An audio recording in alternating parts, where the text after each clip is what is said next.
Selamat sore rekan-rekan jurnalis. Pada sore hari ini kami Komnas HAM menerima keluarga korban dan juga pendamping kuasa hukum dari keluarga korban tragedi kemanusiaan di Stadion Kanjuruhan. Kami pertama-tama turut simpati kepada keluarga korban yang ditinggalkan oleh anak, kemudian keluarganya dan segala macam. Kami turut berduka cita atas meninggalnya serta yang luka-luka dalam tragedi kemanusiaan di Stadion Kanjuruhan. Kami sedang mempelajari berkas lama dari laporan Komnas HAM tentang tragedi kemanusiaan di Kanjuruhan yang sudah disampaikan kepada Menko Polhukam. Nah, kemudian juga kami akan mempelajari juga bukti-bukti baru jika ada yang disampaikan oleh keluarga korban dan juga pendamping dan juga kuasa hukumnya mungkin itu aja dari kami saya Uli Paulian Siombing, koordinator penegakan HAM di Komnas HAM, juga didampingi oleh Pak Prabianto, koordinator komisioner mediasi, dan juga Hari Kurniawan, komisioner pengaduan di Komnas HAM. Kalau yang dibahas tadi apa Pak? Dengan korban atau korban dari tragedi Kanjuruhan Pak? Kalau yang dibahas itu tentang harapan-harapan dari keluarga korban, tentu ingin mendapatkan keadilan ya mereka. Terus kemudian juga hal-hal lain terkait dengan tragedi Kanjuruhan. Nah, terutama terkait dengan kondisi ekonomi ya setelah tragedi itu, terutama untuk keluarga yang ditinggalkan dan juga ada trauma dari keluarga korban dan korban yang masih hidup itu aja. Di sini juga ada kuasa hukum dan pendamping, silakan. Ya. Terima kasih. Assalamualaikum warahmatullahi wabarakatuh. Saya Andi Irfan, saya dari Federasi Kontras yang mendampingi teman-teman keluarga korban sejumlah 70 lebih yang nyampe di Jakarta tadi pagi. Jadi hari ini kami bertemu bersama teman-teman di komisioner yang baru Komnas HAM untuk follow up dari apa yang dulu kami protes terhadap komisioner yang lama soal rekomendasi Komnas HAM yang menurut kami itu sangat terburu-buru, bahwa kami menemukan sejumlah dugaan yang sepatutnya itu adalah merupakan terkategori dugaan pelanggaran berat hak asasi manusia dalam peristiwa tragedi Kanjuruhan. Kita berharap komisioner yang baru, teman-teman yang baru di Komnas HAM ini bisa segera membentuk tim penyelidikan ad hoc dugaan pelanggaran berat HAM dalam tragedi Kanjuruhan. Jadi pada intinya agenda penting yang hari ini kita lakukan adalah kurang lebih itu Jadi sejumlah keluarga korban menyampaikan apa yang mereka rasakan, apa yang mereka saksikan, apa yang mereka alami pada pasca peristiwa. Teman-teman supporter juga menyampaikan apa yang mereka alami, mereka saksikan, dan teman-teman kunci yang terkait dengan tragedi Kanjuruhan itu secara substansi sudah kita sampaikan, yang nanti kita follow up dalam bentuk laporan yang lebih rigid beberapa hari ke depan itu.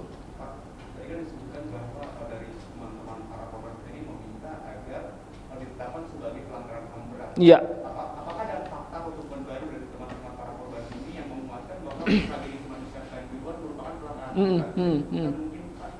salah satu unsur penting dalam kejahatan hak asasi manusia atau pelanggaran berat hak asasi manusia itu adalah adanya serangan yang sistematik dan meluas. Peristiwa di Kanjuruhan di tanggal 1 Oktober itu ada 6 menit yang mematikan. Jadi rentan waktunya hanya 6 menit. Selama 6 menit itu personel kepolisian dari Brimob dan Sabara menembakkan setidaknya 45 tembakan gas air mata.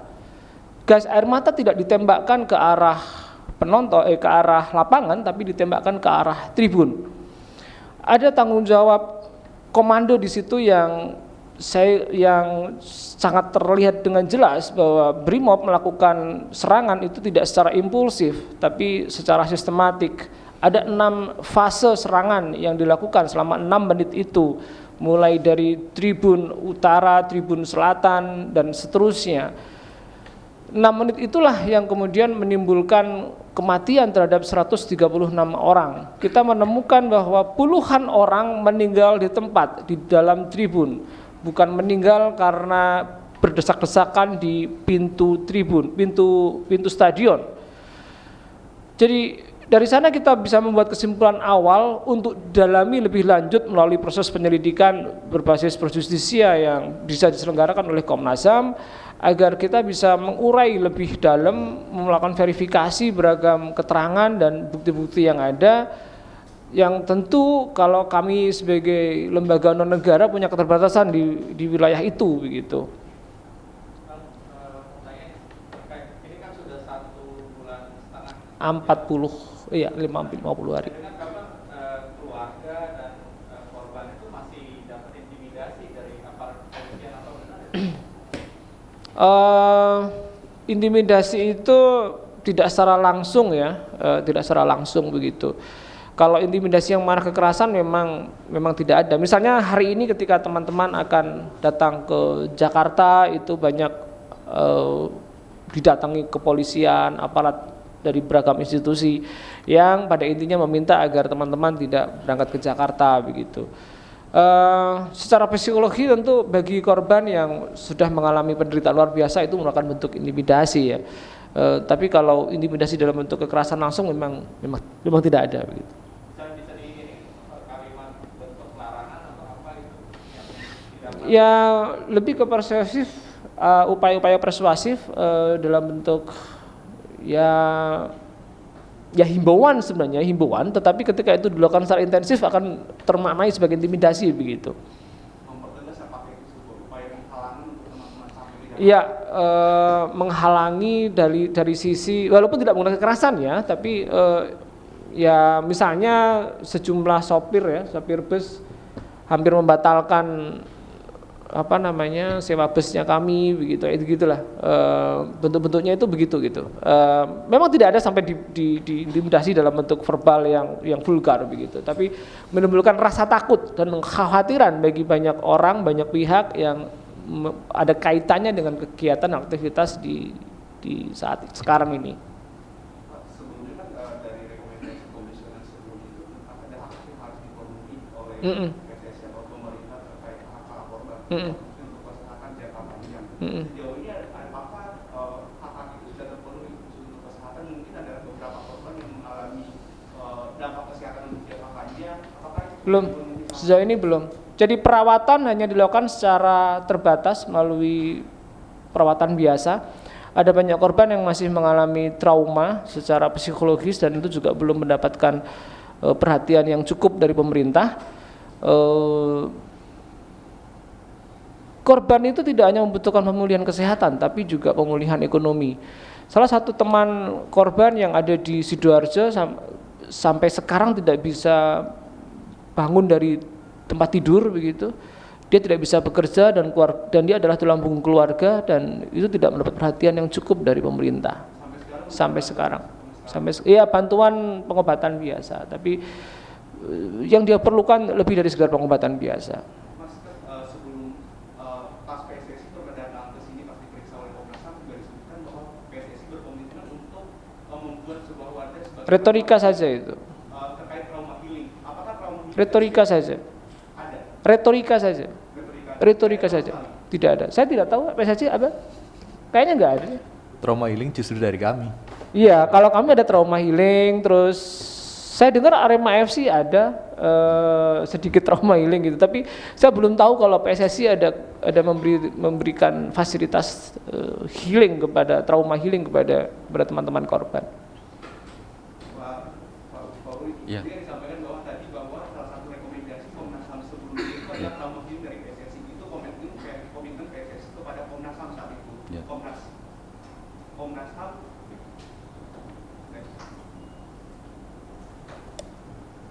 Tes. Nah. Ya. Perkenalkan sebelumnya saya Yaumal dari suara.com.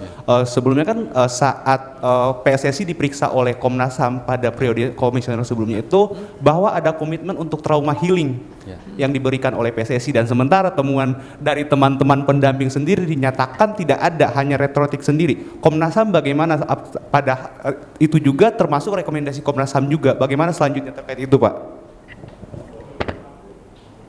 Untuk rekomendasi yang kami rumuskan di laporan itu, kami akan mengecek follow up-nya gitu, sejauh mana rekomendasi itu ditindaklanjuti.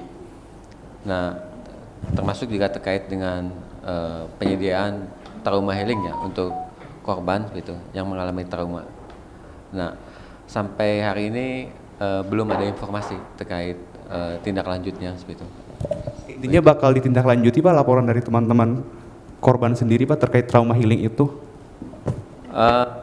Kami akan kecek yang termasuk yang trauma healing itu pada korban seperti itu. Pak, terakhir Pak, terkait tadi tuntutannya itu penetapan sebagai pelanggaran HAM berat, dari Komnas HAM sendiri menanggapinya bagaimana, Pak, terkait tuntutan dari teman-teman? Tentu kami akan mempelajari seperti itu. Apakah tragedi Kanjuruhan ini merupakan pelanggaran HAM berat atau tidak seperti itu. Karena kami juga punya mekanisme sendiri seperti di Komnas HAM gitu. Kami bekerja berdasarkan fakta-fakta gitu. Itu seperti itu. Terima kasih. Ya. Pak, mungkin buat Pak Uli, saya Singgih dari kompas.com, Pak. Tadi dikemukakan ada fakta-fakta baru mungkin yang disampaikan oleh teman-teman korban yang ada di sana. Apakah ini akan di follow up kembali oleh Komnas HAM? Kemudian kita tahu udah 1,5 bulan, tapi korban bukan malah mendapat trauma healing, tapi ada intimidasi juga di sana. Belum selesai mereka pulih, tapi mereka mendapat ancaman-ancaman itu. Nah, ini dari Komnas HAM sendiri apakah ada tindakan pengawasan atau seperti apa ini? Terutama kan yang melakukan ancaman ya institusi negara juga gitu, yang dalam hal ini kepolisian. Apa mungkin ada komunikasi atau apa yang bisa membantu teman-teman ini biar tidak dapat intimidasi lagi? Terima kasih. Terkait informasi termasuk juga intimidasi, dan kami sangat menyayangkan ya ada intimidasi gitu, karena kan warga, termasuk setiap warga negara berhak bebas dari rasa takut kan, gitu. Intimidasi termasuk di dalamnya tidak boleh dilakukan oleh siapapun ya, termasuk aparat penegak hukum. Nah itu dari bukti itu kami coba mempelajari dulu seperti itu. Nah kemudian kami akan lihat seperti itu ke depannya seperti itu, terkait dengan tadi rekomendasi yang kami berikan kepada pemerintah, aparat penegak hukum, kepolisian, dan PT LIB dan PSSI. Itu aja. Terima kasih. Ya. Jadi untuk diketahui teman-teman, selain ke Komnas HAM, besok teman-teman korban itu juga akan membuat laporan baru ke Bareskrim. Ini penting untuk dilakukan sebab kita mau mendorong ada perubahan dalam konstruksi peristiwa pidana yang selama ini digunakan oleh kepolisian di dalam mengembangkan proses hukum dalam tindak pidana yang terjadi di Kanjuruhan. Jadi mungkin kita besok bisa bertemu di sana juga. Mas terakhir Mas, ke teman-teman dari pendamping, maaf nih banyak-banyak, ingin mempertegas saja, berarti secara tidak langsung apakah teman-teman korban sendiri tidak merasa puas dengan rekomendasi dan kesimpulan Komisioner Komnas HAM sebelumnya dalam tragedi ini? Kelemahan paling fatal menurut kami dari investigasi Komnas HAM sebelumnya adalah minim keterlibatan korban di dalam proses merumuskan, menemukan, mendiskusikan temuan-temuan yang tim Komnas HAM lakukan sebelumnya begitu. Jadi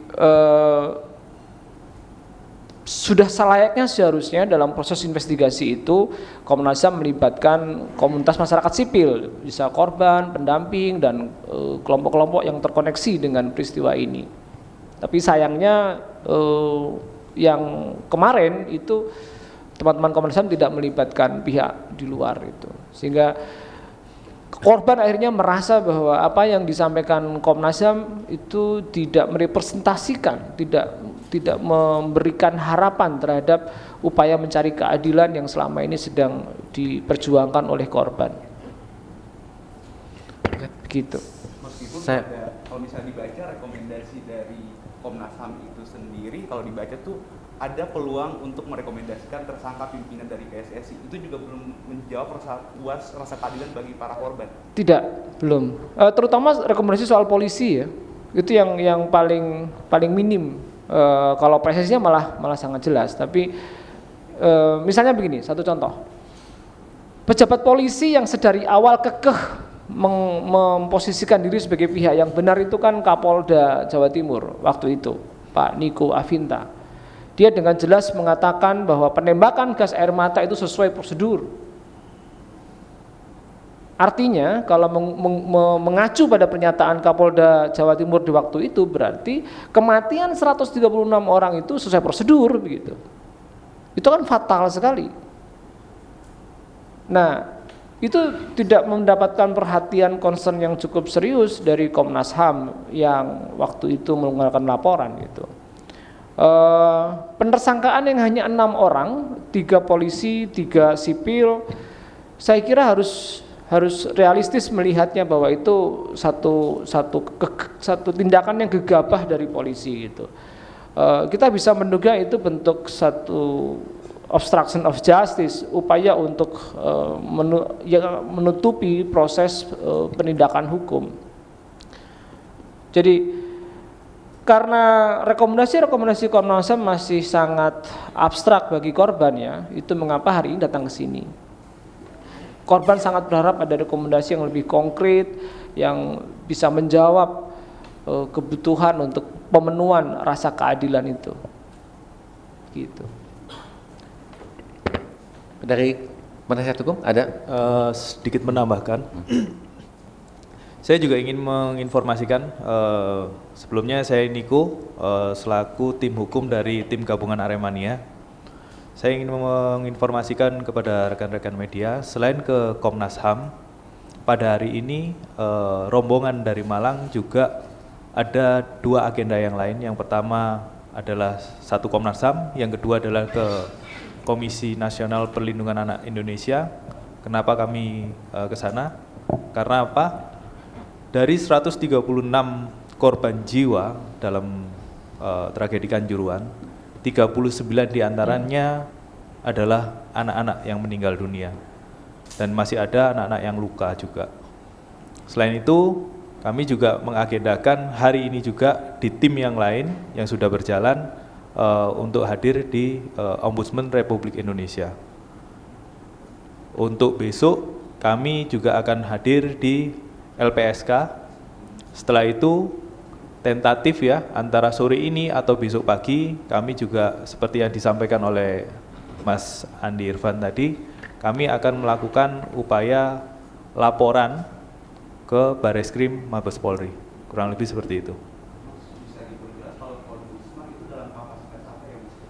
Ke Ombudsman dalam kapasitas di awal kami juga akan melakukan audiensi seperti hari ini di Komnas HAM terkait dengan beberapa pelayanan publik yang kurang mengakomodir kepentingan dari para korban. Misal, salah satu diantaranya adalah rekam medik atau resum medis ketika pasien tragedi Kanjuruhan tidak meminta itu, biasanya dalam kebiasaannya memang tidak diberikan oleh lembaga yang melayani terkait dengan kesehatan. Kurang lebih seperti itu. Salah satunya ke polisi sih ya, ombudsman itu salah satunya kita mau lapor tentang dugaan maladministrasi yang dilakukan oleh polisi. Satu, polisi menolak sejumlah laporan baru dari korban. Dua, polisi melakukan rekonstruksi peristiwa yang tidak sesuai dengan fakta yang ada. Dan beberapa indikator-indikator lain terkait penyidikan yang berpotensi justru tadi mengarah kepada obstruction of justice, dan itu salah satu dari hal yang bisa kita kategorikan sebagai maladministrasi dilakukan oleh penyidik Polri, dalam hal ini Polda Jawa Timur. Itu. Saya kira cukup ya konferensi pers kami. Kalau dirasa cukup. Nanti sendiri-sendiri ya. Ya, rumah sakit. Untuk itu nanti masih tim yang lain ya, yang ada di Ombudsman hari ini. Nanti Ya, yang bisa teman-teman kan dirawat di sejumlah rumah sakit. Nah, hampir semua rumah sakit tidak mengeluarkan rekam medik begitu. Padahal itu adalah hak dari pasien. Jadi ada rumah sakit, ada kepolisian, terutama dua itu ya yang akan kita laporkan ke Ombudsman soal sejumlah hak tadi. Begitu teman-teman. Baik, cukup ya. Rekan-rekan jurnalis, terima kasih atas kehadirannya di konferensi pers sore hari ini. Selamat sore. Selamat sore. Wassalamualaikum warahmatullahi wabarakatuh.